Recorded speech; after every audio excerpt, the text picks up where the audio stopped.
On va commencer avec des petits exercices, mais qui sont des exercices tellement classiques que c'est quasiment des théorèmes, sur la diagonalisation, surtout pour mettre en exergue la puissance des critères polynomiaux. On prend U dans L de E, F un sous-espace vectoriel de l'espace vectoriel E, et on suppose que U laisse stable F. Si U est diagonalisable, cela implique que l'induit de U sur F, qui est bien un endomorphisme, hein, c'est important de le préciser, sinon diagonalisable ça ne voudrait rien dire, donc est diagonalisable. Voilà. Très utile, on le trouve très souvent, hein, donc voilà, je pense que la plupart d'entre vous le savent déjà, alors ça se prouve assez facilement. Hein. Si U est diagonalisable, alors il existe P dans K de X, qui est sein des simples tel que P de U égale 0, c'est pratiquement le top des critères. Alors bon, on a donc P de UF, alors UF, hein, dont on veut voir qu'il est diagonalisable, c'est P de U F. Alors c'est marrant, ça veut dire quoi ça? Ça veut dire que UF c'est un endomorphisme de F, on en prend le polynôme, on évalue en UF, et c'est pareil que si on prenait U comme endomorphisme de E, on regarde P de U comme endomorphisme de U, et là on regarde sa restriction, on l'induit sur F. Oui, alors ça c'est bizarre parce que pour montrer cette égalité, il suffit de l'appliquer à un Y dans F, hein, de toute façon. Et là on se rend compte qu'il n'y a rien à faire. C'est vraiment comme une tautologie. On dirait que c'est l'écriture qui nous fait croire qu'il y a un problème, ou alors il y a quelque chose qui me dépasse. Forget it, Donnie, you're out of your element. Mais en tout cas, point de vue écriture, vous voyez, il y a ça et ça. Bien. Maintenant, comme P de U, c'est 0, ici, et ben P de U, F, la restriction F, ben, c'est 0, l'endomorphisme nul, mais cette fois-ci de F. Et donc, puisque P est sein des simples, UF est diagonalisable. C'est extrêmement simple, sauf que, si on ne s'y était pas pris comme ça, eh ben, je ne sais pas comment on aurait fait. Difficile, très difficile à faire, et en tout cas très facile à se planter, surtout sans ce critère, et avec ce critère, ça glisse tout seul. Bon, deuxième exercice. Ah oui, oui, bon, si... Bon, on n'a pas encore vu là dans le cours trigonalisable, mais vous voyez que vous avez un critère de trigonalisabilité, si ça se dit, et vous avez la même chose avec trigonalisable. Le critère, c'est juste de remplacer P, sein des simples, par P, sein des. Hein, et puis après, tout marche, tout fonctionne facile. Alors ici, vous avez UV dans L de E. On suppose que U rond V égale V rond U, et U et V diagonalisables, tous les deux. Alors, U et V sont diagonalisables dans une base commune. Hyper classique. Vous pouvez même faire ça pour une infinité d'endomorphismes. Hein. Là, cette fois-ci, dans ce cas-là, quand il y en a une infinité, il faut faire une récurrence sur la dimension de E. Hein. C'est mieux, parce que vous n'allez pas faire, si c'est une infinité, vous n'allez pas faire une récurrence s'il y en a une infinité. Bon, voilà. Donc, vaut mieux faire la récurrence sur la dimension de E, enfin, vaut mieux, il n'y a même pas le choix. Voilà, alors, on va montrer que U et V sont diagonalisables dans une base commune. D'abord, je regarde un espace propre pour U, pour la valeur propre lambda, et j'appelle E indice lambda U, et bien V respecte E lambda U. D'accord? V stabilise ce sous-espace. C'est classique, hein, c'est vraiment classique. Si X appartient à E lambda U, il faut montrer que V de X appartient aussi à E lambda U. Donc on fait agir U dessus, U de V de X, ça fait V de U de X parce qu'il commute, et ouais. Et U de X étant égal à lambda X par définition, et ben lambda je le sors de l'autre côté, ça fait lambda V de X, et V de X du coup se retrouve bien dans E lambda U. Voilà, donc d'après l'exercice précédent, ben, V induit sur E lambda U va être diagonalisable puisque V est diagonalisable lui aussi. Donc maintenant, il existe une base de diagonalisation de cet induit-là pour tout lambda. Comme U est diagonalisable, ben E se décompose en somme directe de E lambda U. Vous prenez comme base de E, la base commune, hein, ça va être la concaténation de ces bases B lambda.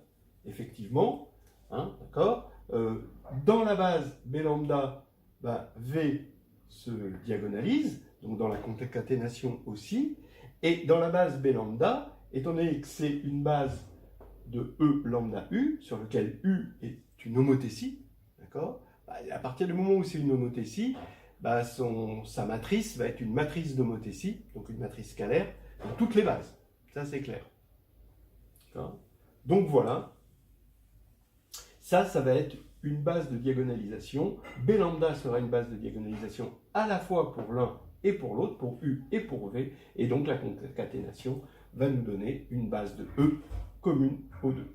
Et maintenant, vous prenez cet exercice-là. Alors, je vais pas le corriger, mais je le corrigerai un peu plus tard pour pas spoiler. Voilà, je vous le laisse chercher.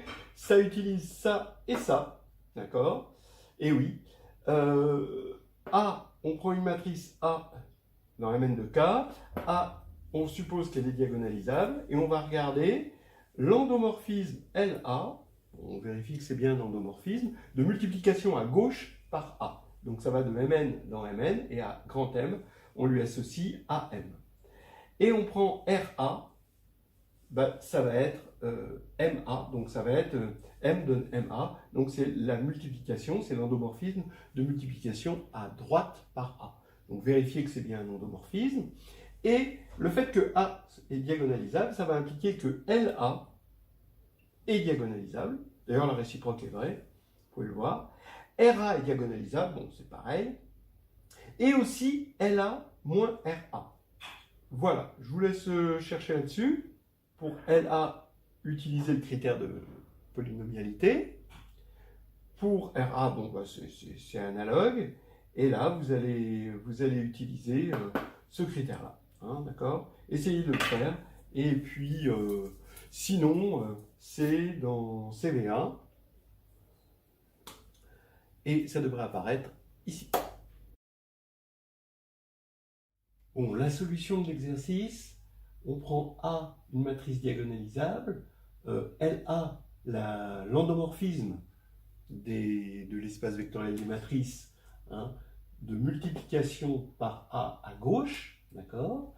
Il faut montrer que LA est diagonalisable. Et bien, voilà, c'est simple. On va utiliser justement, c'est une application des polynômes encore d'endomorphisme et surtout la puissance, hein, des polynômes dans les critères de diagonalisabilité. Regardez, on va regarder LA, rond LA, etc. K fois. Ben, ça revient à multiplier K fois par la matrice A. Hein, d'accord? Donc c'est M donne AKM, et c'est donc L de A puissance K, c'est L de A puissance K. Donc par combinaison linéaire, si on prend un polynôme, eh ben, P de LA égale L de P1. C'est juste de la combinaison linéaire. Maintenant, comme A est diagonalisable, on va trouver un polynôme annulateur qui est scindé simple, et donc quand on va appliquer ce polynôme annulateur de A à LA, ben, ça va nous donner LP de A, donc L de 0, bien sûr, et L de 0, c'est 0, puisqu'on multiplie par la matrice nulle. Voilà. Et donc, il existe un polynôme annulateur de LA scindé simple, donc L de A, L indice A est diagonalisable. Voilà, c'est tout simple. Après, ben, c'est pareil pour RA, si on avait multiplié à droite, et on demande de montrer que l'application linéaire, évidemment, hein, qui a M associé à M moins MA, est diagonalisable. Et bien, c'est simple. Vous remarquez que phi A, c'est la multiplication à gauche moins la multiplication à droite. Voilà. Mais ces deux multiplications commutent entre elles. LA et RA commutent entre elles. Pourquoi? Parce que quand on fait LA de M, c'est AM, puis RA de LA de M, c'est AM, parenthèse, multiplié par A à droite, et l'inverse, c'est MA, parenthèse, et on multiplie par A à gauche. Mais l'associativité fait que c'est égal. Donc, ici, vous avez la somme de deux endomorphismes qui commutent. Voilà. Comme LA et RA sont diagonalisables et commutent, on a vu qu'il y avait une base de diagonalisation simultanée. Et donc, dans cette base, les deux matrices sont diagonales, et donc la différence des deux matrices va être diagonale aussi. Et donc, phi A va être diagonalisable, puisqu'il va exister une base dans laquelle phi A est diagonale. Voilà.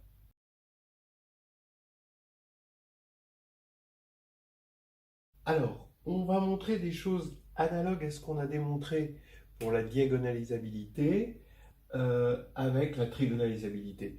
Bon, le critère le plus puissant qu'on ait, c'est que trigonalisable, ça veut dire qu'il existe un polynôme scindé, d'accord, qui annule. Donc ici, on prend U, un endomorphisme d'un espace vectoriel E, hein, on est sur un corps K, on ne lui demande pas grand-chose. On suppose que U est trigonalisable et que U stabilise un sous-espace F de E. Alors UF, l'induit, est trigonalisable. Alors pourquoi ça?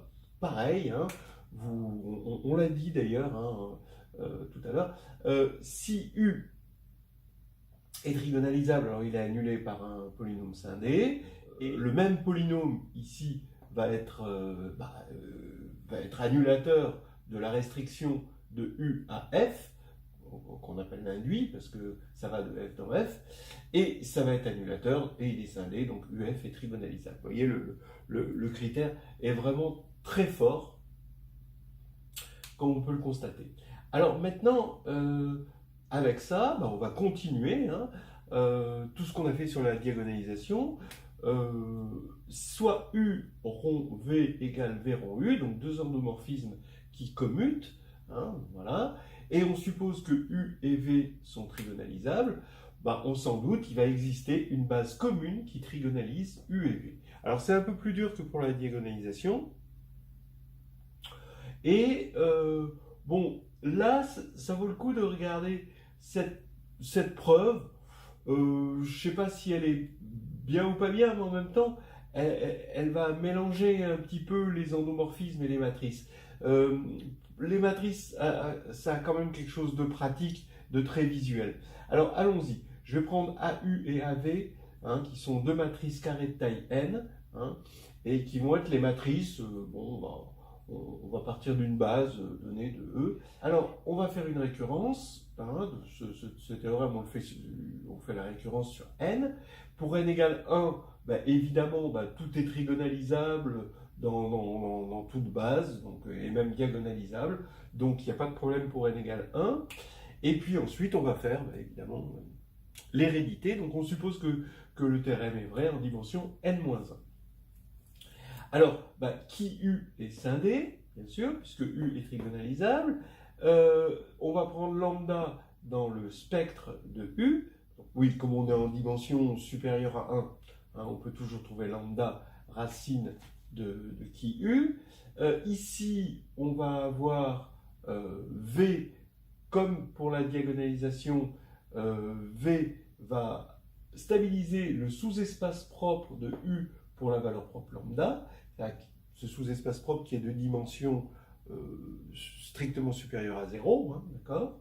Donc ça, on l'a vu, hein, parce que V et U commutent. Maintenant, ça veut dire que je vais pouvoir trouver une base de E qui commence par une base de ce sous-espace propre, et là, à U, on va voir que ça va être semblable, ou égal à une conjugaison près, si vous préférez, à la matrice lambda IM, évidemment, 0 ici, et puis ici, c'est quartier libre, et on a un bloc diagonal que je vais appeler BU. Et de la même manière, dans la même base, c'est important que ce soit une base commune, hein, dans la même base, AV, va être dans la même base, V, 0, là, et BV. Alors pourquoi une matrice V?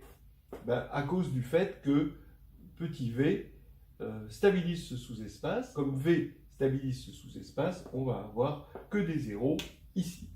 D'accord? Et on a un bloc diagonal BV. Alors, AU et AV, on sait qu'elles commutent, puisque U et V commutent. Donc, quand on va multiplier AU et AV, on arrive tout de suite visuellement à voir ce que ça donne au niveau des blocs diagonaux. Au niveau des blocs diagonaux, on va avoir lambda V et BU, BV. Ici, on ne peut pas le voir. Mais en même temps, ça tombe bien, on s'en fiche. Bon, maintenant, AV, AU, ça va être encore lambda V et BV, BU. Mais étant donné que AU et AV commutent, BU et BV commutent aussi. D'accord? Donc, maintenant, on sait encore autre chose, c'est que le polynôme caractéristique de AU, c'est x moins lambda puissance m, ici, fois le polynôme caractéristique de BU, et pareil, le polynôme caractéristique de AV, c'est qui V fois qui BV. Donc, qui BU divise qui AU, qui BV divise qui AV, bien sûr, et ce qui va faire que on va avoir ces deux matrices qui vont être trigonalisables, d'accord, puisque ça divise, et donc c'est scindé. Je vous rappelle tout de même, quand même, je le dis pas à chaque fois, mais c'est quand même important, que le théorème fondamental de l'arithmétique est derrière, il est caché derrière, regardez, ça c'est scindé, ce polynôme il est scindé, et je veux montrer que ce polynôme est scindé. Ben oui, mais comme lui divise lui, quand on va le décomposer en facteur premier, en polynôme irréductible, d'accord, la décomposition, ici, vu qu'elle divise, ça va être la même décomposition que lui, mais avec éventuellement des multiplicités inférieures. Donc ça va être scindé. D'accord? Voilà. Donc ça, c'est peut-être pas mauvais de le rappeler. Voilà. Donc maintenant, on a dit que ces BU, BV sont trigonalisables. BU, BV, on a dit qu'elles commutent. Donc, c'est cotrigonalisable par récurrence. Ça, c'est l'hypothèse de récurrence. Ce qui veut dire que BU et BV vont s'écrire dans des bases communes. Donc, c'est-à-dire, je vais créer maintenant un changement de base. Je vais l'appeler Q2. Ça, c'est ma nouvelle base qui va trigonaliser à la fois BU et BV. Donc ici, j'écris Q2.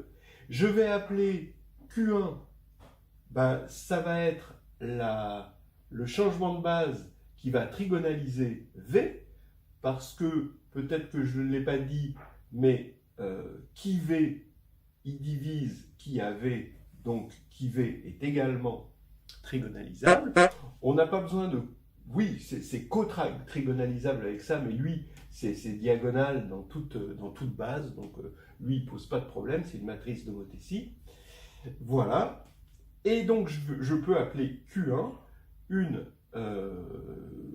matrice de passage qui va trigonaliser la matrice V. Je monte Q1 et Q2 en une seule matrice diagonale par bloc, ici. Donc ça va faire ma nouvelle matrice de passage. Et là, je conjugue par cette matrice-là la première matrice ici, donc lambda IM 0 truc et BU, et évidemment le calcul par bloc. Ici, Q1, lambda IM, Q1-1, ça va être lambda IM, donc là il n'y a pas de problème, parce que une matrice de Motesi, ça commute. Q2, BU, Q2-1, ça va être ma matrice triangulaire. Donc vous voyez qu'ici, vous avez une matrice diagonale et une matrice triangulaire, donc globalement, c'est triangulaire. Maintenant, vous faites pareil avec la même, attention, il y a le commune, donc il faut que ce soit avec la même matrice ici, que vous conjuguez, mais pour celle-ci maintenant, V0 étoile BV, et par définition de Q1, la conjugaison de Q1 sur V, rend la matrice triangulaire, et par définition de Q2, la conjugaison de Q2 sur BV la rend triangulaire. Donc on voit bien qu'on a trouvé une base commune qui passait de AU à V sur ces deux matrices, et encore un changement de base commun qui faisait passer de ces deux matrices vers ces deux matrices. Donc globalement, par récurrence, on a montré que U et V étaient trigonalisables dans une même base. Voilà. Maintenant, on va voir tout de suite une petite application de ça. Alors, avant de faire cette petite application, une remarque, hein, évidemment, je ne l'avais pas dit, mais ça, c'est quelque chose de très connu, très utilisé. Si A est trigonalisable, et A donc va être semblable à une matrice triangulaire, là, j'ai écrit lambda 1, lambda n, la diagonale de cette matrice triangulaire. Forcément, le spectre de A, c'est l'ensemble des lambda I. Ben oui, puisque pour connaître le spectre c'est l'ensemble des valeurs propres, donc ce sont les racines du polynôme caractéristique, mais le polynôme caractéristique de A, c'est le polynôme caractéristique de cette matrice, et c'est le produit des x moins lambda I, voilà, d'après le développement d'une matrice triangulaire. Voilà, donc on voit tout de suite le spectre. Maintenant, voilà l'exercice. On prend U1 jusqu'à UN dans L de E, on suppose que la dimension est N, donc exactement le nombre d'endomorphismes. Ces endomorphismes, on suppose qu'ils sont tous nilpotents, et on suppose que les UI commutent 2 à 2, tous. Voilà. Alors, U1 rond U2 jusqu'à UN, et l'endomorphisme nul. Voilà. Vous pouvez remarquer, par exemple, que si vous prenez U, un endomorphisme nilpotent, un seul, et vous prenez pour les UI ce même U, alors effectivement ça commute, effectivement c'est nilpotent, et U puissance n égale 0. Alors ça, c'est le théorème de Cayley-Hamilton.